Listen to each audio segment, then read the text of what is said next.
pues muy dispareja, ¿no? Prácticamente no hay justicia y hay casos que no se resuelven. Pues no la hay aquí, hay mucha corrupción y pues lo que supuestamente debería de ser justo no lo es.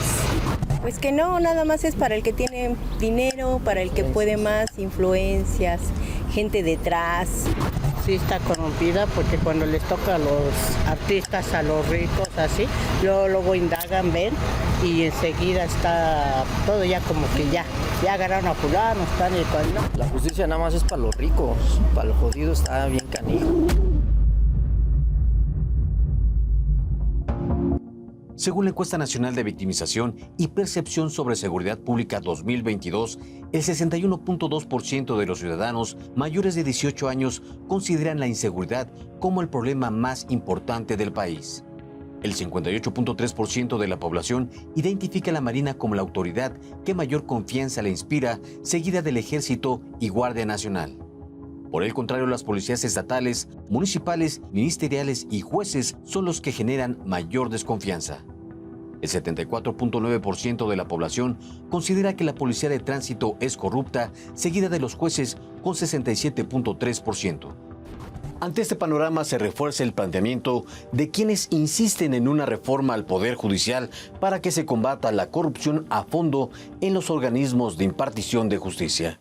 Soy Jesús Velázquez y en esta cuarta entrega del serial ¿Está podrido el Poder Judicial? Abordaremos la pertinencia de una transformación en el aparato judicial mexicano. Comenzamos.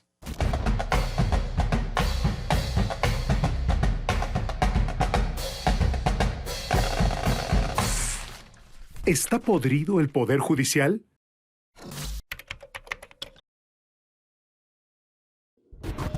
Para el presidente Andrés Manuel López Obrador y legisladores de Morena, la necesidad de una reforma al Poder Judicial es inaplazable. Las personas quieren ir a pedir justicia ante estas personas, pero estas personas que dicen que deben ganar bien para no ser corrompidos, desafortunadamente ganan bien y además están corrompidos. Le voy a poner un ejemplo burdo. Genaro García Luna. Mientras Genaro García Luna estaba en el banquillo de los acusados en Brooklyn, aquí algún juez le estaba abriendo las cuentas a Genaro García Luna a través de sus prestanombres. De acuerdo con sus promotores, la iniciativa de reforma a la Constitución debe basarse en 3 tópicos.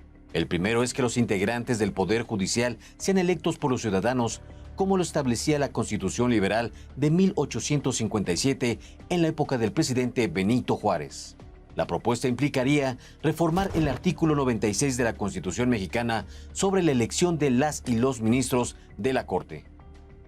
El procedimiento para elegir a los ministros data desde 1928. En el caso de nombramiento y adscripción de los jueces y magistrados, la responsabilidad recae en el Consejo de la Judicatura Federal. El Consejo de la Judicatura es este órgano que vigila a jueces y magistrados, pero en el caso de ministros no se puede presentar las quejas ante el Consejo de la Judicatura, que no tienen competencia para poder vigilar a los ministros. Son los propios ministros los que se vigilan a sí mismos. ¿Qué es democratizarlo? Así como nosotros desde el legislativo hacemos las leyes de cara al pueblo de México, se tiene que aplicar e interpretar la ley de cara al pueblo de México. No podemos seguir con esta tesis de, pues es cosas de doctores y de especialistas. Yo me manifiesto en contra de la idea que ha surgido desde el seno de la Presidencia de la República y avalado por algunos legisladores federales de que tengan que ser por elección popular. Definitivamente el perfil, la trayectoria tiene que ser evaluada de distinta manera por, insisto, un primer momento por el Ejecutivo y otro momento por el Senado, como está actualmente aquí en México. Pero el caso del Poder Judicial, el matiz político no es lo más relevante, sino el matiz técnico. Una persona que tenga los conocimientos, que tenga la preparación, la formación, y no solamente académica, profesional, sino también ética. Otro punto destacado de la reforma es el reforzamiento de la función del Consejo de la Judicatura Federal a fin de que en verdad se sancione a jueces, magistrados y ministros que incurran en actos de corrupción. Actualmente la titular del organismo judicial es al mismo tiempo presidenta de la Suprema Corte de Justicia de la Nación, la ministra Norma Piña. Que el sentir ciudadano es que la justicia queda de ver mucho en México. Y más que las leyes tengan deficiencias, es un reto que afrontan el Consejo de la Judicatura Federal en lo que corresponde a jueces y magistrados del país, y por el otro lado los consejos de la judicatura de cada entidad federativa, que involucra a los jueces y magistrados de todos los estados. Ahí es en donde está el déficit, y sobre todo en justicia penal, que involucra también pues, a la Fiscalía General de la República y a las fiscalías generales de cada entidad federativa. La reforma integral del Poder Judicial de la Federación contempla además que se eliminen los sueldos, prebendas y fideicomisos que permiten a los ministros de la Corte ganar más que el presidente de la República. Desde el oficialismo se acusa que las costosas prebendas de los 11 ministros de la Corte originan un excesivo presupuesto en el Poder Judicial de casi 80,000 millones de pesos. Recientemente Morena, en la Cámara de Senadores, divulgó una lista de 40 privilegios que tienen los ministros de la Corte. Según el listado, los ministros tienen sueldos de 300,000 pesos por mes, aguinaldo de casi 600,000 pesos, prima vacacional de casi 100,000 pesos, fondos para comer en restaurantes de lujo de 80,000 pesos y presupuesto mensual de 5.5 millones de pesos para contratar personal. Además, disfrutan de 2 vehículos blindados tipo Suburban con un valor de 6 millones de pesos, pago por riesgo de más de 600,000 pesos, pago de gasolina de más de 22,000 pesos y apoyo para pago de peajes y autopistas. Desde la óptica del morenista Alejandro Robles, se requiere terminar con la idea de que el pueblo es incapaz de comprender las leyes que se analizan y las sentencias que se dictan en el Poder Judicial. Se tiene que aplicar e interpretar la ley de cara al pueblo de México. No podemos seguir con esta tesis de pues es cosas de doctores y de especialistas. Es como si para ser diputado nos pidieran ser politólogos. Entonces esa es la élite contra la que estamos peleando, es contra lo que nos estamos enfrentando, la ley de hierro, ¿no? La oligarquía. Entonces vamos a estar trabajando en ese sentido, precisamente para lograr que sea de cara a la sociedad, que el pueblo sepa lo que se hace en los juzgados. Pese a los rezagos, nepotismo y corrupción, juristas consideran que no existen condiciones para llevar a cabo una modificación al Poder Judicial, el cual pasó por una reconfiguración en 1995. En ese año, el entonces presidente Ernesto Zedillo cerró durante un mes la Suprema Corte de Justicia de la Nación, según él, en respuesta a la exigencia ciudadana de una mejor impartición de justicia. El mandatario priista separó de su cargo a los 26 ministros de la Corte mediante la figura de jubilación inmediata. La reforma incluyó la reducción de 26 a 11 el número de ministros integrantes del máximo tribunal y se estableció un límite de 15 años para ocupar el cargo que antes era vitalicio. En una maniobra que algunos consideraron como un golpe de Estado, Zedillo no vaciló en firmar la iniciativa y promulgar las reformas a 20 artículos constitucionales aprobadas por senadores, diputados y la mayoría de los congresos locales, cuyo proceso duró 52 días.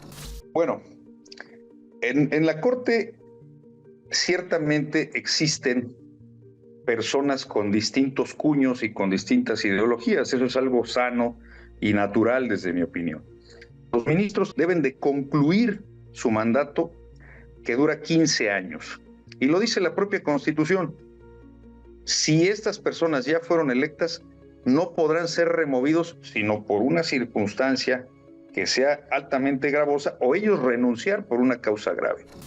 En 2021 se aprobó una reforma propuesta por el entonces presidente de la Suprema Corte, Arturo Saldívar, con el propósito de combatir rezagos en el Poder Judicial, el nepotismo y la corrupción. Actualmente, en el contexto del permanente conflicto entre el presidente López Obrador y la mayoría de los ministros de la Suprema Corte de Justicia, abogados destacan que ante las leyes no se puede hablar de una satisfacción plena, ya que en todo juicio hay un 50% de ganadores y un 50% de perdedores. Depende en qué lugar nos quedemos, en qué posición asumamos, ante qué tribunal estemos actuando para manifestar nuestra inconformidad cuando somos del 50% que perdemos los juicios. Me parece que no es momento de una reforma constitucional al Poder Judicial. Puede ser mejorable con algunas pinceladas o ajustes importantes, pero no para hablar de una reforma profunda, estructural. Pero en este momento, la urgencia de una reforma al Poder Judicial, en mi opinión, no se justifica.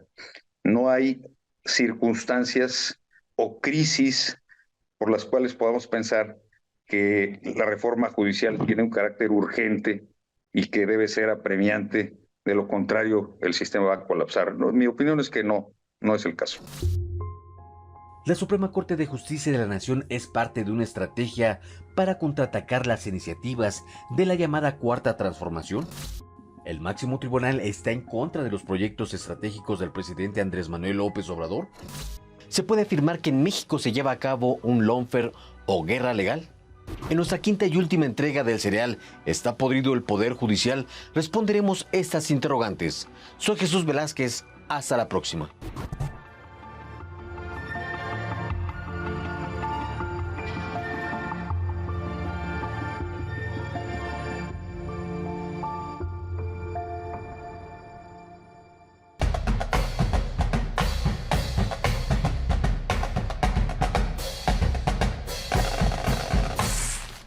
¿Está podrido el Poder Judicial?